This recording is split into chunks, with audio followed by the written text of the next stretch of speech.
Life அப்படின்றது வந்து எல்லாருக்குமே வந்து சேமா இருக்காது. அதுக்கான ஒரு பெஸ்ட் எக்ஸாம்பிள் வந்து இந்த வீடியோல பார்க்கலாம். ஒரு ஃபேமிலி மேன் அவங்களுடைய வைஃப் அண்ட் குழந்தைங்களுடைய கைய புடிச்சுட்டு ரோட்டோரமா வந்து நடந்து போயிட்டுருப்பாங்க. அந்த மாரி ரோட்டோரமா நடந்து போகும்போது, ஆப்போசிட்ல வந்து ஒரு BMW கார வந்து பார்ப்பாங்க. அந்த கார பார்த்த உடனே அவங்க நினைப்பாங்க, அந்த ஆள் வந்து எவ்ளோ சுகமா வாழ்றாங்க. வாழ்க்கை அமைஞ்சா அவங்கள மாரியான வாழ்க்கைய வந்து வாழணும் அப்படின்னு வந்து நினைப்பாங்க.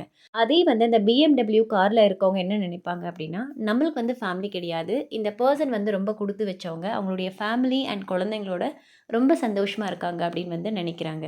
ஸோ இதிலிருந்து நம்மளுக்கு என்ன தெரியுது அப்படின்னா, life is not 100% perfect for everyone. எல்லாருக்குமே வந்து ஸ்ட்ரகிள்ஸ் வந்து கண்டிப்பா இருக்கும். அதனால நம்மளுடைய லைஃப்ப வந்து மத்தவங்களோட கம்பேர் பண்ணி பார்க்காதீங்க.